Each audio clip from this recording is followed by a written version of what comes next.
अस्सलामुअलैकुम and welcome back to my channel knowledge treasure. Hope कि आप सब लोग खैरियत से होंगे। सबसे पहले आप सब लोगों को रमज़ान मुबारक। अल्लाह पाक इस बाबरकत महीने की तमाम बरकतें, रहमतें और नेमतें हम पर नाजिल फरमाए और हमें ज़्यादा से ज़्यादा नेकी के काम करने और इबादतें करने की तौफीक अता फरमाए। आज का हमारा टॉपिक है बैलेंसिंग केमिकल इक्वेशंस। अब तक मेरे चैनल पे केमिस्ट्री के टॉपिक की कोई भी वीडियो अपलोड नहीं है, लेकिन ये वीडियो मैं किसी व्यूअर की रिक्वेस्ट पे बना रही हूँ। तो अगर आप चाहते हैं कि मैं केमिस्ट्री के किसी और टॉपिक पे भी कोई वीडियो बनाऊँ तो कमेंट्स में ज़रूर बताइएगा। चलिए चलते हैं अपने टॉपिक की तरफ। Balancing chemical equations. Chemical equations को बैलेंस करना क्यों ज़रूरी है? देखिए, according to law of conservation of mass can neither be created nor destroyed. Mass ना तो खुद से क्रिएट किया जा सकता है, ना ही वो डिस्ट्रॉय हो सकता है। तो इस लॉ को मद्देनज़र रखते हुए जितना मैस ऑफ एलिमेंट्स होगा इन द रिएक्टेंट्स वो इक्वल होना चाहिए mass of elements to the products. तो कुछ ऐसी इक्वेशंस आपको दी जाती हैं जो बैलेंस्ड नहीं होती। आपने उनमें क्वेश्चंस का इजाफा करते हुए उनको बैलेंस करना होता है। तो इस वीडियो में मैं आपको एग्जाम्पल्स के साथ और स्टेप बाय स्टेप समझाऊंगी। वीडियो एंड तक ज़रूर देखिएगा और कमेंट करके लाजमी बताइएगा कि आपको वीडियो कैसी लगी। तो चलते हैं पहले अपनी फर्स्ट इक्वेशन की तरफ। P4O10 plus H2O goes to form H3PO4। तो फर्स्ट स्टेप क्या होता है? आपने तमाम वो रिएक्टेंट्स के एलिमेंट्स और प्रोडक्ट्स के एलिमेंट्स लिखने होते हैं। ठीक है, यहाँ पे देखें कौन कौन से रिएक्टेंट्स हैं। फॉस्फोरस है, ओके, फिर क्या है? ऑक्सीजन है, तीसरा हाइड्रोजन है। यहाँ पे भी सेम है, फॉस्फोरस कितने हैं, ऑक्सीजन कितने हैं और हाइड्रोजन कितने हैं, ये आपने यहाँ पे लिखना है। यहाँ पे 4 फॉस्फोरस एटम्स हैं, यहाँ पे 10 और 1 कितने 11 ऑक्सीजन एटम्स हैं और 2 हाइड्रोजन एटम्स हैं। ओके, और यहाँ पे 1 फॉस्फोरस एटम है, 4 ऑक्सीजन एटम्स हैं और 3 हाइड्रोजन एटम्स हैं। ओके, सबसे पहले हम बैलेंस करते हैं फॉस्फोरस को। रिएक्टेंट्स में 4 फॉस्फोरस एटम्स हैं और प्रोडक्ट्स में ओनली 1 है। तो सिंपली हम यहाँ पे प्रोडक्ट्स में 4 ऐड कर देंगे। अब देखते हैं अब क्या बने elements. 4 phosphorus atoms, 4 phosphorus atoms. अब यहाँ ऑक्सीजन कितने हो गए? 4 4 ज़ा 16, जबकि यहाँ पे कितने हैं? 10 और 1 11। तो यहाँ पे हमने कौन सा ऐसा नंबर ऐड करना है कि 16 हमारे पास ऑक्सीजन एटम्स बैलेंस हो जाएं। 10 ये ऑलरेडी प्रेजेंट है। अगर हम यहाँ पे 6 ऐड कर देते हैं, 10 और 6 ऑक्सीजन कितने हो गए? 16। ओके, यानी ये फॉस्फोरस 4 था, अब ये 4 हो गया है। इसको भी हमने 16 कर दिया, यहाँ पे भी ये 16 हो गया। अब हाइड्रोजन देखते हैं। 6 2 ज़ा 12, यहाँ पे 12 हो गए। ठीक है, पहले 2 थे ना, हमने 6 ऐड किया, 6 2 ज़ा 12 हाइड्रोजन एटम्स।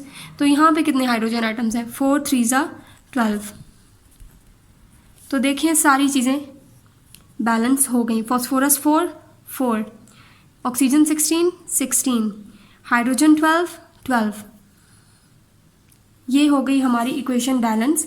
तो फाइनल इक्वेशन हम दोबारा लिखते हैं। P4O10 plus 6H2O goes to form 4H3PO4। अब हम सेकेंड एग्जाम्पल देखते हैं। CO2 plus H2O goes to form C6H12O6 plus O2। अब इस इक्वेशन को बैलेंस करने के लिए सबसे पहले हमने तमाम एलिमेंट्स लिखने हैं। कार्बन है, हाइड्रोजन है और ऑक्सीजन है। इसी तरह यहाँ पे भी कार्बन, हाइड्रोजन और ऑक्सीजन। कार्बन यहाँ कितने हैं? 1, यहाँ कितने हैं? 6। ऑक्सीजन यहाँ कितने हैं? 2 और 1 3, यहाँ कितने हैं? 6 और 2 8। हाइड्रोजन यहाँ 2 है और यहाँ 12 है। सबसे पहले हम बैलेंस करते हैं कार्बन को। यहाँ 6 है तो जाहिर है हमने रिएक्टेंट साइड पे कोफिशिएंट ऐड करना होगा 6, तो यहाँ पे हमने 6 लिख दिया। ठीक है, 6 कार्बन हो गए बैलेंस। ठीक है, अब देखते हैं ऑक्सीजन। 6 2 ज़ा 12 और 1 13 ऑक्सीजन है यहाँ पे, जबकि यहाँ पे कितने हैं 6 और 2 8 हैं। यानी इससे हमें ये पता चलता है कि हमने इस साइड पे भी कोई कोफिशिएंट ऐड करना है और इस साइड पे भी ऐड करना है ताकि दोनों बैलेंस हो जाए। उसके लिए हम यहाँ पे फॉर एग्जांपल 6 ऐड करते हैं। 6 2 ज़ा 12, 12 और 6 18 हो गए।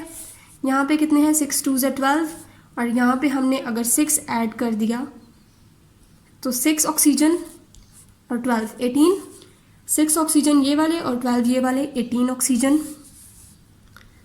ठीक है,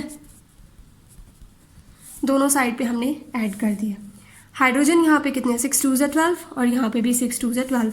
हाइड्रोजन ऑटोमेटिकली हमारा बैलेंस हो गया। तो final equation is 6 CO2 plus 6 H2O plus C6 goes to form C6 H12 O6 plus 6O2। That's it। तो जो बात आपने जहन में रखनी है इक्वेशन को बैलेंस करते वो ये कि सबसे पहले आपने तमाम एलिमेंट्स लिखने हैं, रिएक्टेंट्स के भी और प्रोडक्ट्स के भी। उसके बाद जो सबसे कम वाला है, जो एक दफ़ा प्रेजेंट है रिएक्टेंट्स में और एक दफ़ा प्रेजेंट है प्रोडक्ट्स में, आपने पहले उस एलिमेंट को बैलेंस करना है। जब वो एलिमेंट बैलेंस हो जाएगा तो ऑटोमेटिकली दूसरे एलिमेंट्स भी खुद ब खुद बैलेंस होते जाएंगे। अब हम एक डिफरेंट एग्जांपल देखते हैं। Fe2SO4 whole thrice plus KOH goes to form K2SO4 plus FeOH whole thrice. अब ये देखने में एक बहुत ही डिफ़िकल्ट इक्वेशन लग रही है, लेकिन डिफ़िकल्ट है नहीं।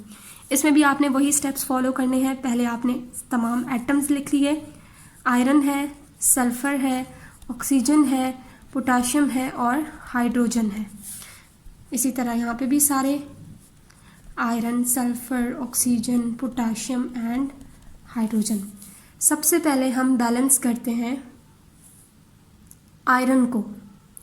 आयरन यहाँ 2 है, यहाँ पे 1 है, हमने इसके साथ 2 ऐड कर दिया। पहले हम ये लिखते हैं 2।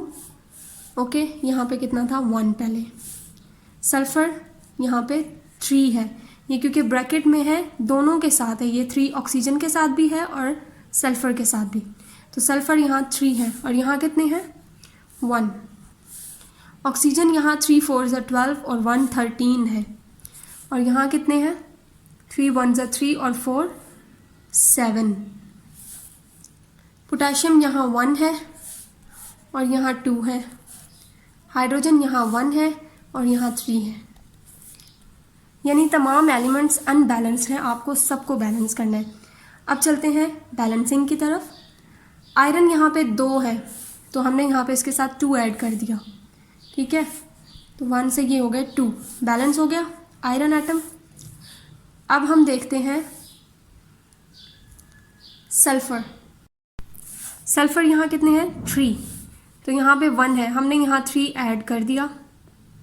ओके, तो ये हो गया बैलेंस। अब हम देखते हैं पोटाशियम। पोटाशियम यहाँ कितने हो गए 3 2 ज़ा 6, तो यहाँ पे हमने 6 ऐड कर दिया। ये भी 6 हो गए और ये भी 6, ये भी हो गया बैलेंस। ठीक है, अब ऑक्सीजन देखते हैं। 4 3 ज़ा 12 और 6 ये वाले ऑक्सीजन 18 हो गए। यहाँ पे कितने हैं 3 2 ज़ा 6। अब ये जो 2 है ना ये पूरे इसके साथ है, तो ये 2 इससे मल्टीप्लाई होके कितना हो जाएगा 3 2 ज़ा 6 ऑक्सीजन ये वाले और 4 3 ज़ा 12, 12 और 6 18, 18 इस तरफ भी 18 थे, तो ये भी हो गया बैलेंस। ओके, हाइड्रोजन रह गया सिर्फ। हाइड्रोजन यहाँ कितने हो गए 6, ये वाला 6 इस हाइड्रोजन के साथ भी है, तो यहाँ पे कितने हैं 3 2 ज़ा 6 हाइड्रोजन एटम्स। ये भी हो गया बैलेंस। ये था आज का हमारा टॉपिक। मैंने बहुत इजी वे में समझाने की कोशिश की है, लेकिन स्टिल अगर आपको कोई क्वेश्चन हो तो आप कमेंट्स में पूछ सकते हैं। मिलते हैं नेक्स्ट वीडियो में एक न्यू टॉपिक के साथ। तब तक के लिए take care of your self. Thank you for watching. अल्लाह हाफिज़।